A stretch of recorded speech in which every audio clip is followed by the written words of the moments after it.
Okay, hey everyone. It's really great to see so many of you in person. We have a lot joining virtually.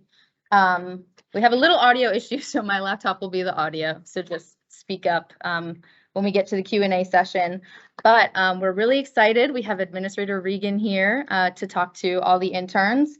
So if I could just get some confirmation that folks online can hear us, that would be great. And if anybody virtually requires ASL interpreting services, we have Sarah Cohen here. You just have to pin her video. Yeah, and so we have a really great agenda, so I think we can just go ahead and get right into it. We have Nigel Simon here today, who is the Director of the Office of Program Management and the Senior Information Official in the Office of Land and Emergency Management, and you all have his biography. Go read it. He's a great trailblazer. He's really committed to diversity and inclusion at EPA. So, Nigel, the floor is interns and future leaders, right? It's on a little hesitant there. Come on now, you might be running this place. That's right. That's right. So it gives me great pleasure to introduce my friend, my boss, our administrator, Michael Regan. See, before he was the administrator and before he was the secretary of the North Carolina Department of Environmental Quality, we were interns. Yeah. Don't ask how long ago. That's none of your business. That's the first thing. But it was that great Canadian philosopher that once said, started from the bottom, now we eat. Started from the bottom, now my whole team said, y'all know what I'm talking about. Anybody needs a clarification? Okay, good. Because you see, back then, and I'll tell a little bit about it. No pictures, right? No pictures. Okay. No pictures, no video. Over a few beverages, we had it all figured out. We solved all of the environmental problems as interns. We said we just needed to get in the game. And here we are. Yeah. Here we are. And, you know, the thing with the administrator, you know, he is a proud graduate of an HBCU, North Carolina A&T, Aggie Pride. Aggie Pride. Any Aggies in the house? That's unfortunate. That is. You have to work on that. Yes. And I too am a proud graduate of a historically Black college and university, University of the Virgin Islands. Go Buccaneers! Any Buccaneers in the house? There's a serious problem. That's who's the recruitment? That's what I'm saying. But in all seriousness, I am grateful to introduce the administrator. He's a true leader and public servant, has superior intellect, right? Integrity, tons of talent. He's kind and committed to environmental protection. He has an unshakable character, and you'll hear about it soon. And that character, if you think about it, is for Matthew's children's children. When we talk about protecting the environment, it's decades and centuries ahead of us. So he's a loving husband to Melvina, proud and dedicated father to Matthew. It gives me great pleasure to introduce our EPA Administrator, Michael Regan. Thank you. Thank you. That's kind of hard to follow. The honest story is Nigel and I interned at the same time in the same program. And I showed up to goof off and Nigel showed up focused. But thank you all for being here and thank you all for interning at the EPA. I am slightly biased, but when I sit around the table in the president's cabinet, I happen to think that we have the coolest, sexiest agency in government. Yes. And so I know you all could be interning anywhere. So I thank you all for choosing the agency, and Nigel's got it right. We are hoping that the intern experience is so good that you will dedicate your time and your talents to this agency, because this agency really needs the energy, the integrity, the ingenuity that you all bring to us. And so some of us are aging out or getting up there, and we need these fresh ideas and a new energy. The climate crisis is real. Yesterday, you heard the president say it is a climate emergency. I think you'll see him continue to take actions that are reflective of it being an emergency. But, you know, when I leave the house every day, and Nigel sort of teed this up, I kiss my 8-year-old on his forehead, and I leave and go to work thinking about him, thinking about his future and hopefully his children's future and your future. And I love the fact that as interns, you all get a chance to push the management to be sure that we're doing everything that we can to protect your future.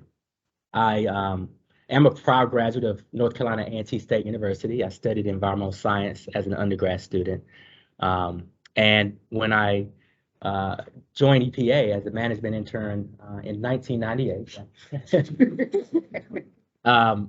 it was, because I was really interested in the environment. I grew up hunting and fishing with my father and grandfather, spent a lot of time outdoors. But I also had respiratory challenges growing up. And when there were high pollution days or, just various triggers, I could not be outside enjoying that time with my father and grandfather. So there was an early awareness of the interconnected nature of the environment and developing relationships and enjoying the outdoors. So I've always had an affinity for it. Both of my parents are also public servants. So there was some of that instilled in me that, public service is an honorable profession. We hear a lot of people, not really lift up government employees and public servants, but society would not be what it is and where we are without public service. So I'm thankful that you all are interested in public service. I spent the early years of my internship here in DC in the Office of Air and Radiation, but went back to North Carolina because I wanted to not only, spend more time with family, but there was a headquarters office there in North Carolina. After about 9 or 10 years, you probably will experience this. I'm sure most people experience this, but I got an itch to do something different. And I think the office that I was in was probably a little bit more politically oriented than Nigel's office. And the office that I was in, we felt the policy implications of the change of an administration from a Democratic administration to a Republican administration. And because of my personal experiences and because of the passion for air quality, with those changes, I felt that I could do more outside of the agency than I could internally. I am so thankful that while I left, good solid people like Nigel stayed in and held down the fort. And I say it that way because my experience in life is you have to have an inside-outside game to be good and to continue to pursue the purpose that I think we all want to pursue, which is a better society. I spent some time with Environmental Defense Fund as an advocate focused on clean energy. Really enjoyed that experience. And after about 8 years of that, I got another itch to do something different. And the theme here is our time is valuable. And if there is a curiosity, I believe you should explore it, no matter how scary it might seem. And I've always wanted to keep building and scratching that itch. And so the idea after leaving Environmental Defense Fund, the knowledge that I gained from EPA and EDF, I thought that there was an opportunity to bridge the gap between our rural and urban communities, the affluent and low income around the clean energy economy. And so I wanted to consult in that space. And I thought if I went out on my own and created my own consulting company, that I might have a little bit more autonomy and I could be my own boss. Just so happens that the lawyer that was helping me, design that LLC was associated with a gubernatorial campaign in North Carolina. And that campaign thought that some of the ideas that I had for the business would be good public policy. So I was invited in to offer some of my ideas. Then the Attorney General running for governor happened to win. So they asked me to interview for a couple of positions. And the position that I chose to interview for was the Secretary of the Department of Environmental Quality for the state of North Carolina. Not that I thought that I was qualified per se, but because I was scratching that itch of wanting to be my own boss, I felt like that position would give me the most autonomy. And I think Oprah said it best, that success is being prepared for opportunity. I was prepared for that opportunity. And I was lucky enough, fortunate enough to serve as secretary for 4 years. And we really pushed the envelope. We pushed the envelope on cleaning up pollution. I led a team that secured the largest coal ash cleanup in U.S. history from the state of North Carolina. We pushed the envelope on environmental justice and equity. That went back to some of the first days and some of the first conversations that Nigel and I had as interns when we stepped into this organization, and we saw an organization that did not look like us, did not reflect the diversity of this country. Not just us in terms of Nigel and I, but Nigel and I came in with a very diverse class. Our class was unique. And we had a lot of people in our class that pushed a lot of issues. So that environmental justice and equity advisory council that I created to advise me and the governor was reflective of some of those core values that Nigel and I brought to the agency. We focused on climate in North Carolina. Most of you all are pretty politically savvy. North Carolina has a Republican-led legislature, but it has a Democratic governor. We were able to push the envelope and get significant climate goals set, not only from a policy standpoint, but legislatively under Governor Cooper's leadership and my leadership. And it was the way that we did that work in North Carolina that caught the attention of President Biden. And President Biden was interested in restoring the country and pulling things back together and doing things in a way that would reflect bringing people together. And so that's how I ended up in the position that I'm in. It wasn't some charted course. It wasn't some brilliant plan. It was being prepared for the opportunity. So I hope you all are prepared to give whatever you want your all, be adventurous, and Nigel has it right. If we are lucky, you will be the future leaders of this agency. So thank you all for being here, and I know we're going to take some questions. Yes. That was great. So thank you both so much for that. I think it's really great. You were both in the same cohort. I think it's really inspiring. And I know the interns find it very inspiring because I sent an email last week that said, if you had the chance to ask the administrator a question, what would that question be? And at that point, they didn't know that this event was happening.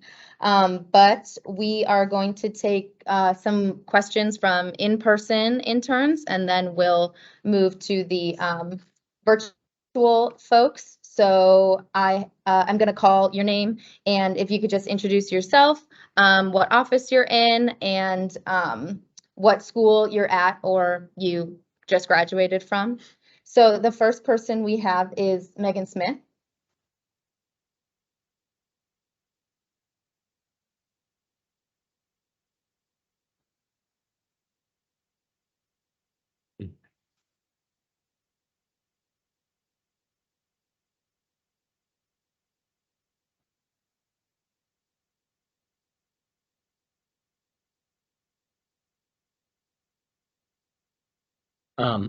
It's a great question, and it sort of goes back to the benefits of that inside-outside game. As an advocate, you know, especially at EDF, they're very market-driven, technologically savvy, believe in the science.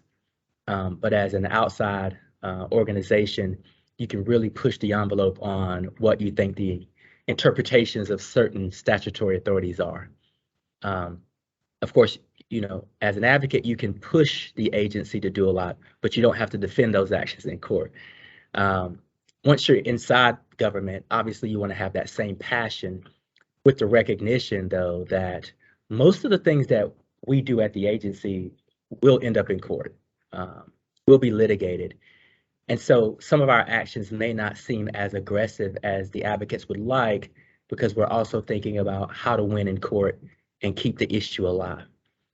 And so I would just say that both entities are needed, because at the end of the day, there's a relationship between the two. It might seem adversarial at times, but both organizations are needed to advance the cause.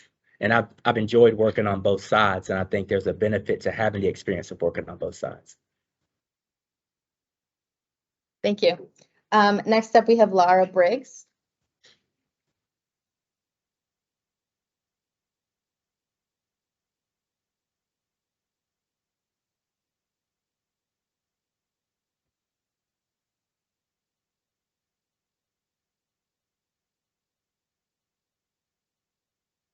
I think, thank you for being in the Office of Enforcement and Compliance. That's one thing I don't think the agency in the past has exercised enough, that muscle to protect communities, especially our most vulnerable communities. So thank you for that. You know, I think that your voice is powerful.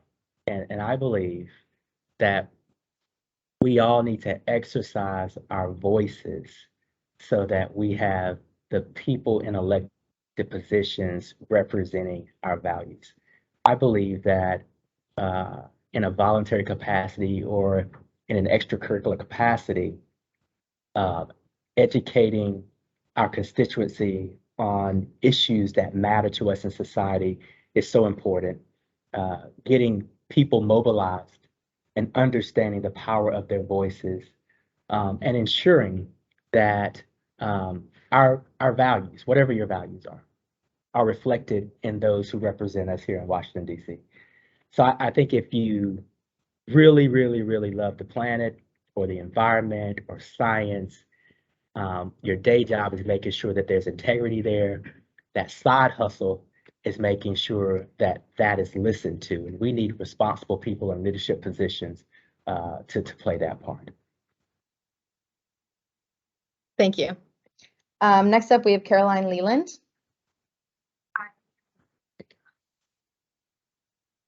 Ah.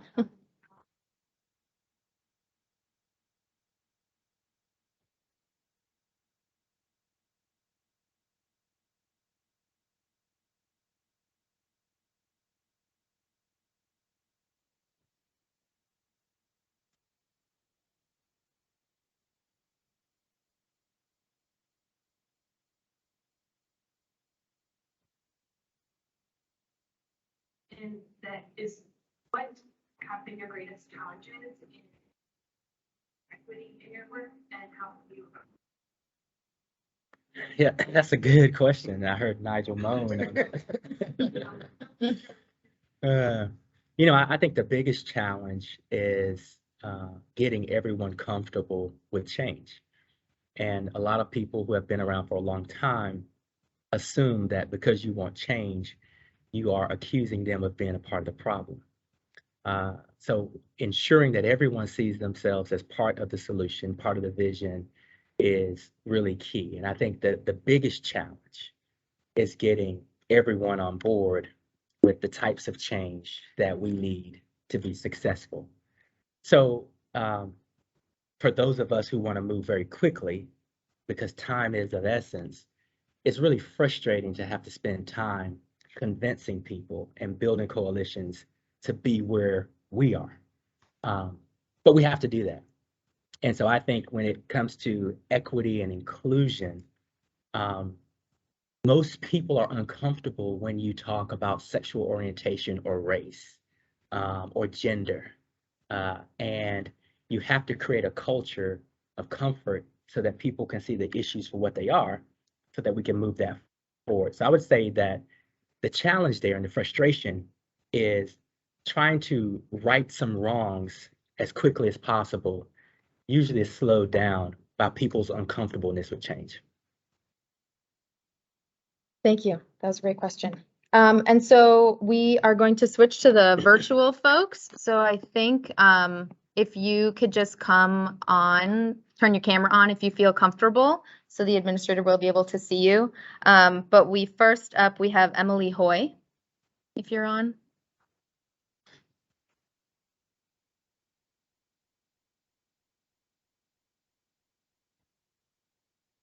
Okay, I see Kate Larberg, their camera's on. So Kate, if you want to ask your question first, and then we can move to Emily.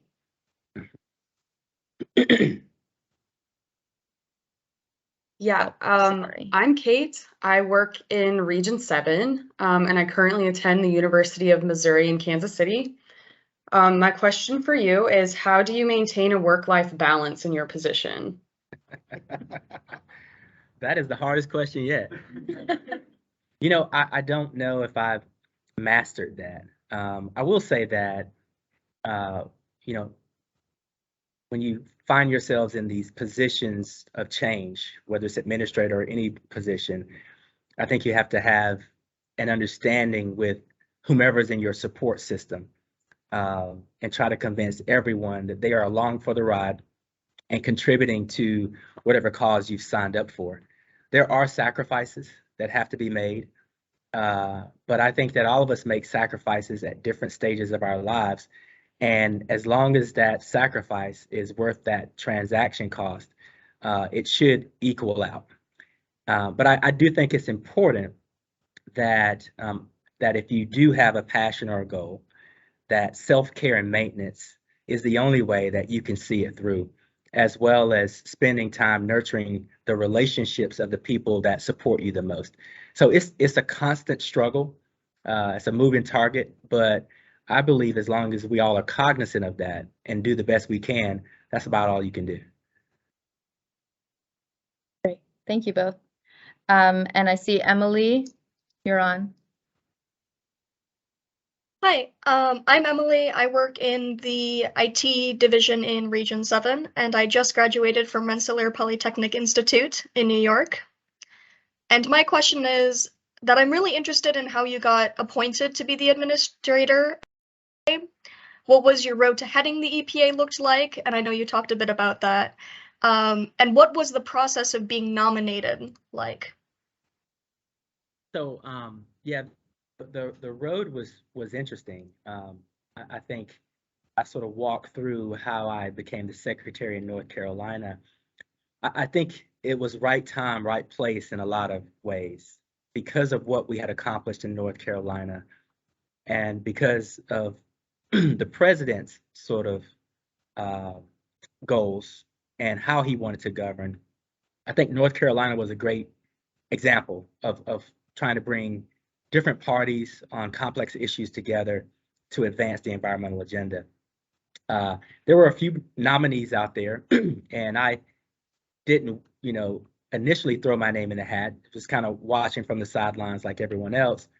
But there were a few people that convinced me that what we accomplished in North Carolina could be good for the country. I wasn't quite convinced because I had a different path in mind after serving 4 years in North Carolina. But once I threw my name in the hat, I had a lot of folks in North Carolina, that North Carolina pride just came out. And, I will say this, the Republican senators in the state of North Carolina and the Republican congressional delegation and Democratic delegation all supported my nomination. And so it was that energy of the pride of the state of North Carolina that really, I believe, propelled me. And when I was presented to Congress for my confirmation, the two sitting Republican senators for North Carolina introduced me for my confirmation with those votes already in hand. So I think it's really about where Nigel started, which is something that he and I have always tried to do, which is approach these issues with integrity. Don't personalize agendas, and just fight hard for what you believe in, but do it with integrity. And you'll even bring the naysayers along to support you along the way. Thank you Awesome. so much. Thank you. Thank you. And we have one last question from Sina Schwenk-Mueller, if you're on. Hello, my name is Sina Schwenk-Mueller. I'm an intern in the Rules Office in the Air and Radiation Division in Region 9. And I'm currently finishing up my graduate degree at Cal Poly San Luis Obispo. So you've kind of answered part of this question, but if you have anything to add, was this position something that you've always strived for, or was it a goal that developed later on in your career? And when you left the EPA, did you know that you wanted to eventually return? No, I will say it's not a position that I was, plotting on. I think when Nigel and I were interns, after Wednesday night happy hours, I was just actually looking for the quiet room at EPA. So it was no master plan. And I think, I am where I am because of, just being prepared for opportunity. My philosophy is, and again, I'm pointing to Nigel has a lot of wisdom, the way he started the conversation. Anybody on this call in this room can be EPA Administrator or occupy any position in the White House that you choose. I believe that if you follow your passions and if you lead with integrity and just exude respect, I believe that it will come back. The universe will reward you and you will be able to do what you're here on earth to do. And so, I would just encourage everyone to just push on the things that you're passionate about, and you will end up where you're supposed to be. Wonderful. Great. So that was the Q&A session, which was the end of this event. So Administrator Regan, Nigel, we really all appreciate you so much being here. This was really wonderful. I'm glad we could pull this event off. Even if we had some audio issues, we persevered.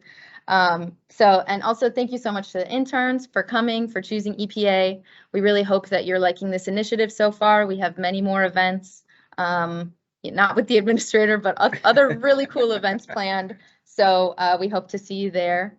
And if the in-person interns could just hang back for a few minutes, and then we'll disperse. But that concludes the event. So thank you so much, everyone. Thank you.